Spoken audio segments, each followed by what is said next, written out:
और ये सीधा आपको तस्वीरें हम दिखाते हैं, राकेश त्रिवेदी नजर आ रहे हैं और ये इस वक्त बीजेपी ऑफिस में पहुंच चुका है मनोहर पर्रिकर का पार्थिव शरीर और 7 दिन के राजकीय शोक की घोषणा है, जिसका जिक्र हमने पहले भी किया।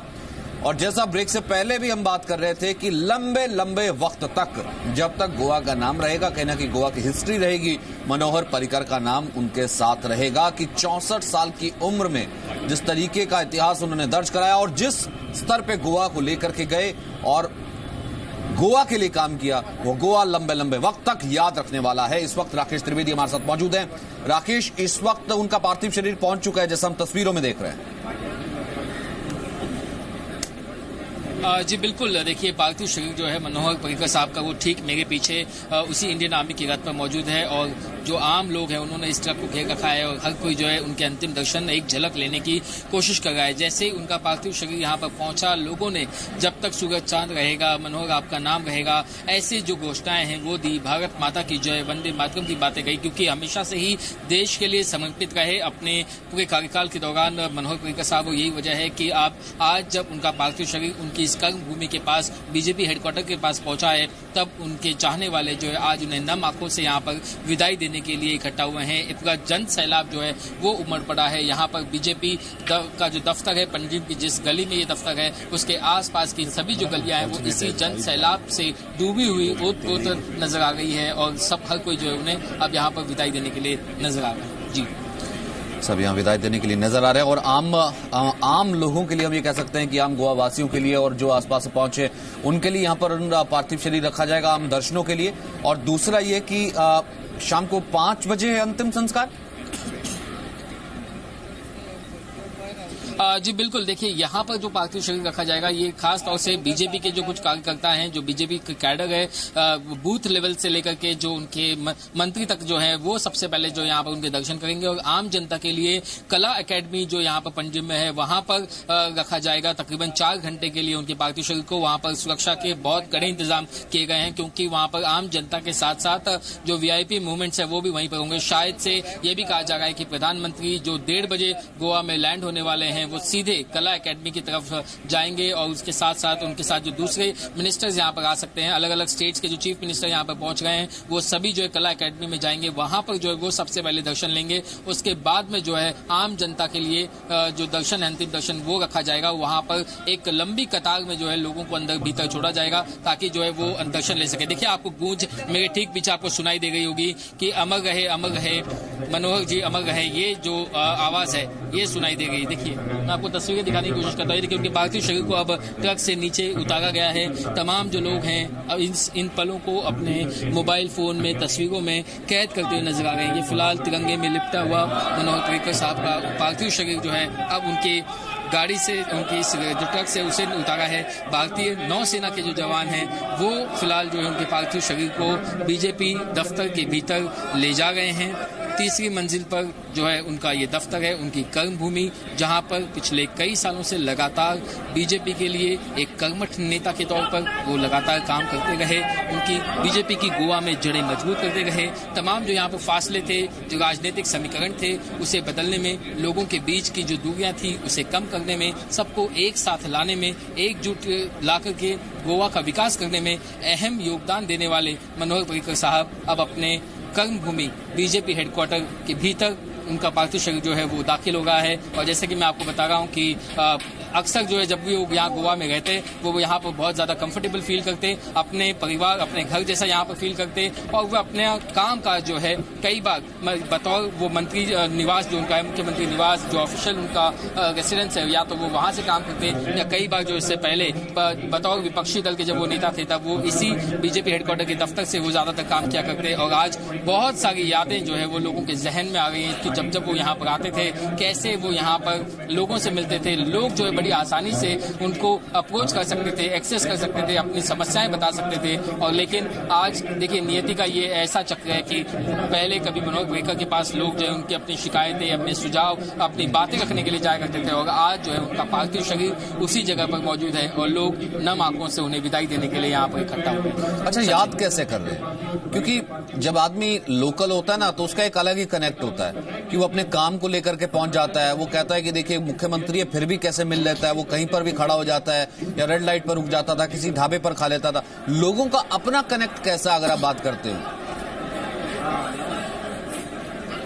देखिए, मैं कई सारे लोगों से बातचीत कर रहा था, उनका यही कहना था कि यही वो गलियां हैं, इसके नुक्कड़ है जहां पर वो कभी बतौर मुख्यमंत्री के स्टारडम के साथ, वीआईपी कल्चर के साथ कभी उन्हें दिखाई नहीं दिए। वो किसी नुक्कड़ पर चाय के ठेले पर चाय की चुस्कियों के साथ लोगों की समस्या सुनते थे, तुरंत अपने अधिकारियों को जो है उस पर एक्शन लेने की बात किया। अच्छा राकेश, एक सेकंड आपको रोकूंगा।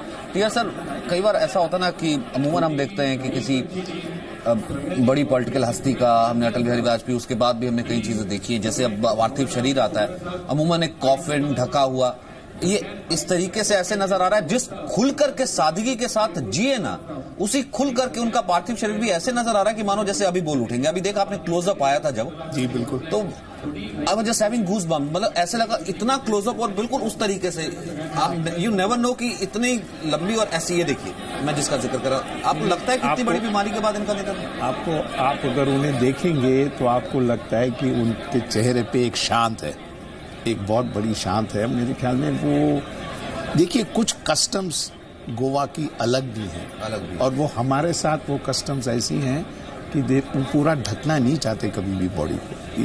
अगर आप शक्ल दिखा सकते हैं तो जरूर वो खुला रहता है। और दैट इज, क्योंकि नहीं, मेरे ख्याल में और भी जगहों पे है, बट ये एक बड़ी चीज है। जब व्हेन पीपल कम टू पे देयर लास्ट रिस्पेक्ट्स, तो अगर आप शक्ल दिखाई दे जाता है तो वो मेरे ख्याल में अपने आप में कुछ प्रोत्साहन मिलता है लोगों को कि इनको देख के और श्रद्धांजलि देने के लिए। बट बाकी चीज़ों में गोवा की एक अपनी कल्चर है और एक अपनी जगह की अपनी एक हिस्टोरिक अहमियत है। मेरे ख्याल में पूरी, अगर एक बड़ा और लाइफ भी वहां, ये इस वक्त एक दूसरी तस्वीर आ रही है, मैं उसका एक बार रुक कर लेता हूं। ये तस्वीर भी ऐतिहासिक है, राजनीतिक है, लेकिन अपने आप में मायने रखती है। प्रियंका गांधी की तस्वीर है, ये दूसरी खबर आज की बड़ी, और ये प्रयागराज की तस्वीर है। कुंभ में इस बात की अटकलें थी, मैं वहां पर था, कि प्रियंका गांधी कभी भी आ सकती हैं, 20 को आ सकती, 21 को आ सकती, लेकिन कुंभ तो खैर समाप्त हो गया 4 तारीख को। लेकिन प्रियंका गांधी, जो कि पूर्वांचल की सह प्रभारी बनी है, महासचिव बनी है, वो इस वक्त प्रयागराज पहुंची है, संगम तट पर। आज सुबह ही उन्होंने इंदिरा गांधी के साथ एक तस्वीर भी ट्वीट की है, और काफी बड़े बड़े पोस्टर से पटा हुआ है आज प्रयागराज। और प्रियंका की गंगा यात्रा है, जिन्हें स्टीमर के जरिए पूरी मंजूरी दी गई है, और कुछ कंडीशंस भी हमने कल देखा कि लगाई गई थी। तो यहां से क्या कांग्रेस की पूर्वांचल, जो कि एक गढ़ रहा है कभी भारतीय जनता पार्टी का, राजबब्बर नजर आ रहे, वो यहां से वैतरणी पार लगा पाएंगी? क्योंकि उससे पहले लखनऊ पहुंची थी, उस वक्त राहुल गांधी मौजूद थे। राहुल गांधी ने कहा था कि अभी का तो नहीं कह सकते हम, कम से कम कह सकते हैं कि आने वाले वक्त के लिए उत्तर प्रदेश को एक चेहरा मैंने दिया है, उत्तर प्रदेश को एक मुख्यमंत्री दिया है। लेकिन एक तरफ 2019 का चुनाव है, दूसरी तरफ उत्तर प्रदेश की राजनीति है। प्रियंका एक्टिव पॉलिटिक्स में आती हुई पूरे इंतजाम और पूरे तरीके से यहां पर हम ये कह सकते हैं कि उत्साह भरने के लिए कांग्रेस कैडर में, कार्यकर्ताओं में। और ये तस्वीर इस वक्त संगम तट पर प्रियंका गांधी के पहुंचने की और यहां पर संगम तट पर पूजा अर्चना करने की। आलोक मेहता, तस्वीर क्या कहती है? क्या यहां से कुछ, जैसे कहते संगम से विष निकलेगा, अमृत निकलेगा? ठीक है, मैं वापस, मुझे कहा गया कि एक बार फिर दोबारा इस तस्वीर पर आना है। ये मनोहर पर्रिकर की अंतिम यात्रा, पार्थिव शरीर उनका बीजेपी हेडक्वार्टर में, बीजेपी का जो वहां का दफ्तर है, वहां पर ले जाते हुए। आलोक सर, इसमें कुछ ऐड करना चाहेंगे? जो इससे पहले टी आर रामचंद्रन साहब को मैं कह रहा था, जिस खुल के जिए और उसी खुल को, कहा कि चलिए कस्टम है कि जितना अगर मुझे खा सकते हैं अंतिम दर्शनों के लिए, वो यहाँ किया जाता है, लेकिन फिर भी सर कितनी, मैं इसलिए कहूँगा कि वो गांधीवादी उनका व्यक्तित्व रहा। मतलब देखिए, संघ के रहते हुए महात्मा गांधी जिस तरह से राजनीति में चाहते थे, जो स्पष्टवादिता, जो एक अपने को चेहरा, मतलब एक प्रतीक है कि आप देखिए जिस तरह से हम उनका दर्शन कर रहे हैं और पूरा देश उनको नमन कर रहा है, कि राजनीति, सामाजिक जीवन, राजनीति भी छोड़ी, सामाजिक जीवन में, सार्वजनिक जीवन में किस तरह से आदमी जिए, और अंतिम समय तक लोग उनके, देखिए पद हम लोग चर्चा कर रहे हैं, रक्षा मंत्री, मुख्यमंत्री, लेकिन इंसान कैसा था वो याद किया जाता है ना। दुनिया में महात्मा गांधी ने वहां हर देश की आजादी के लिए नहीं, अपनी देश की आजादी के लिए ज्यादा किया, अफ्रीका में किया, लेकिन दुनिया को प्रेरणा दी। मुझे ऐसा लगता है कि आज की राजनीति में जिस समय लोग कहते हैं कि कहाँ है ऐसे लोग, हम बच्चों को, अपनी नई पीढ़ी को ये बता सकते हैं समझा सकते हैं कि देखिए ऐसे चरित्र वाले लोग आज तक रहे हैं। ये कहना कि सब कुछ भ्रष्ट है, सब कुछ गड़बड़ है, एक नई पीढ़ी को प्रेरणा देता है ये चेहरा, जो याद दिलाता है कि आप राजनीति में ऐसे लोग, और मैं ये भी कह रहा हूं कि उन्होंने भी उन लोगों से प्रेरणा ली, चाहे वो संघ के रहे हों या गांधीवादी विचारों के रहे हों। आप याद करिए, जैसे मैं कुशाभाऊ ठाकरे का जिक्र था, शंकर दयाल शर्मा, वो महाराष्ट्र में भी गवर्नर थे, उसके बाद उपराष्ट्रपति राष्ट्रपति बने। वो भी उतनी ही सादगी उनकी जिस तरह की थी। राष्ट्रपति बनने के बाद भी या उपराष्ट्रपति थे तब भी उनकी स्थिति ऐसी रहती थी कि कुर्ता कहीं फटा हुआ है, अच्छा उसको ठीक करके वापस पहन के आइए, ये कहना पड़ता। यही पर्रिकर जी की एक सबसे आदर्श भूमिका मैं मानता हूं, जो उन्होंने अपने पूर्ववर्ती ऐसे जो सादगी वाले लोग हैं, जिसको मैं इसलिए कह रहा हूं, एक तरफ संघ और दूसरी तरफ गांधीवादी आदर्श राजनीति के लिए, ये पालन उन्होंने किया कि राजनीति से ऊपर हटका। और इसीलिए अभी हम जो चर्चा कर रहे थे, अपने विरोधियों के प्रति मैंने कभी उनके कुशब्द वैसे होता ना, जिस तरह की दुर्भावना और दिखाते नहीं, बल्कि उनके बीच में भी बैठ करके उसी तरह हंस करके सहज बात करते थे। ठीक है, आप आलोचना करिए, विरोध करिए, वो अपनी जगह, हम अपनी राजनीति अपनी करते हैं, और उसमें संघर्ष करके उन्होंने पार्टी को स्थापित किया। और मैंने राफेल के वक्त भी देखा कि भले उनका नाम, वो उस वक्त नहीं थे एक्टिव, यहाँ कह सकते हैं कि केंद्र की पॉलिटिक्स में, गोवा वापस चले गए थे, लेकिन टी आर रामचंद्र साहब, मैंने कभी नहीं देखा कि उनका कोई आउट ऑफ द कंटेक्स्ट कोई बयान आया हो कि मेरा नाम क्यों कोट किया जा रहा है, पर्रिकर नहीं थे नोटिंग्स में, पर्रिकर मीटिंग में नहीं थे, पर्रिकर को बताया नहीं गया। खुद प्रधानमंत्री ने बहुत बार ऐसा नाम आया जो कि हम ये कह सकते हैं कि बेवजह कई बार कोट भी किया गया, लेकिन ऐसा नहीं कि उसका उन्होंने कोई रिबटल ऐसा दिया हो, कोई वहां से ऐसा कोई बयान आया जो किसी के लिए शायद डेरोगेटरी। ऐसा एक बयान भी नहीं था मैंने देखा। नहीं, मेरे ख्याल में उस किस्म के थे भी नहीं। वो कभी भी रिस्पॉन्सिबिलिटी दिया गया तो निभाया है, और उन्होंने कुछ गलतियां की होंगी तो वो उसने और किसी पर इशारा नहीं किया कि इसकी वजह से हुआ है।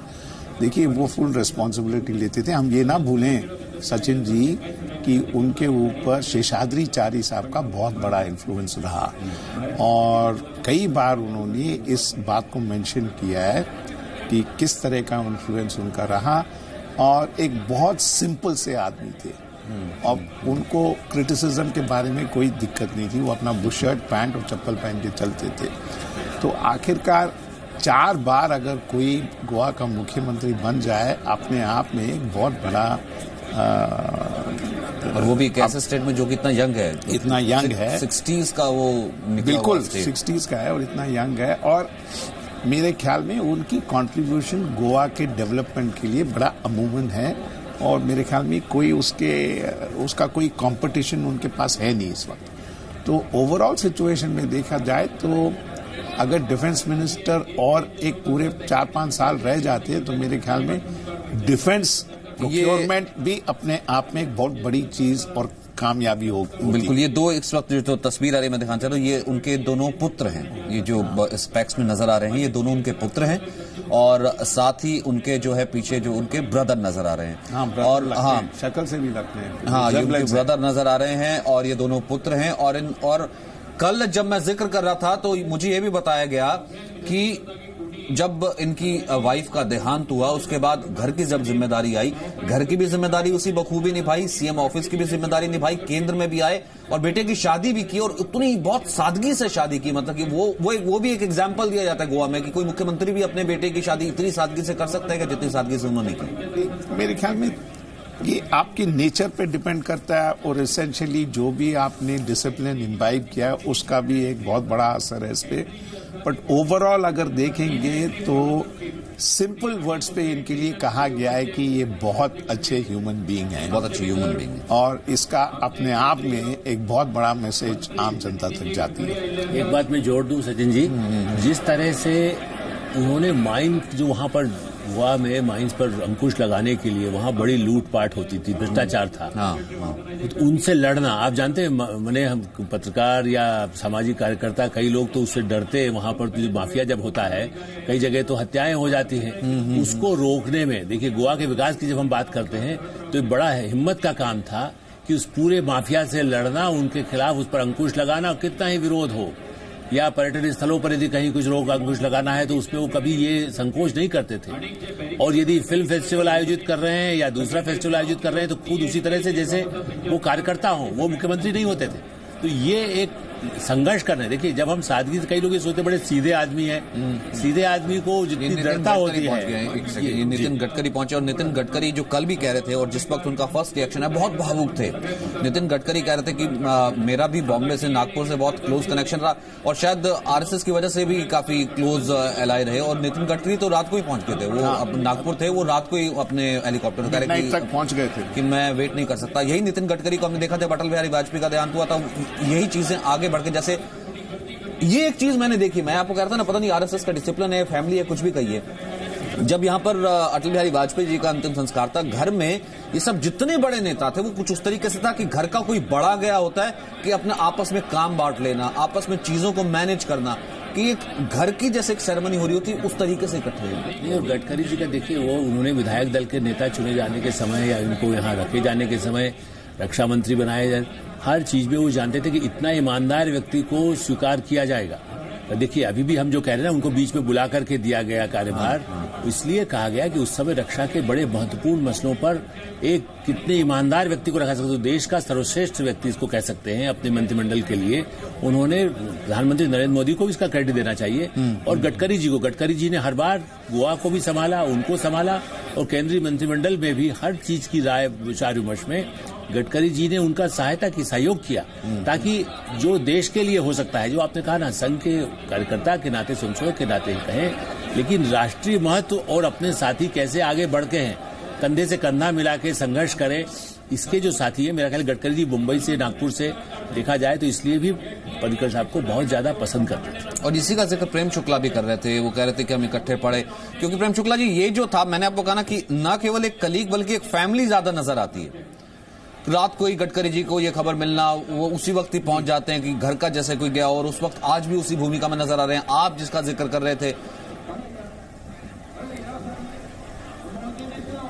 एक परिवार के रूप में देखिए, सामान्य तौर पर संघ परिवार के जो सदस्य एक दूसरे के साथ उनका जो इंटरेक्शन है, एक परिवार का इंटरेक्शन, भारतीय जनता पार्टी में भी जब हम एक दूसरे के साथ काम करते हैं तो एक परिवार के रूप में काम करते हैं। और मनोहर पर्रिकर जी का जिस तरह से व्यवहार लोगों के साथ था, वो एक परिवार का व्यवहार था।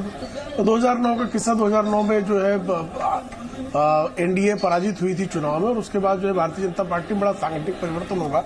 उन दिनों दोपहर का सामना कार्यकारी संपादक हुआ करता था और ये चर्चाएं चल रही थी कि गडकरी जी या पर्रिकर जी में से कोई जो है वो केंद्र में भेजा जाएगा भारतीय जनता पार्टी का नेतृत्व करने के लिए। तो एक दिन पर्रिकर जी से ऐसे ही भेंट होकर मैंने उनसे मुस्कुरा कर पूछा कि क्या आप दिल्ली जा रहे हैं? तो उन्होंने कहा नहीं, मैं गोवा में ही अच्छा लगता हूँ, गोवा मुझे ज्यादा भाता है, दिल्ली जो है अन्य मित्रों को जाना चाहिए। जितनी सहजता से, यानी उनके मन में कहीं से भी भाव नहीं कि राष्ट्रीय अध्यक्ष होने का उनका नाम विमर्श में था, लेकिन राष्ट्रीय अध्यक्ष होने की तुलना में गोवा में ज्यादा कंफर्टेबल हूँ, गोवा में सेवा कर रहा हूँ, गोवा मेरे लिए ज्यादा मुफीद है।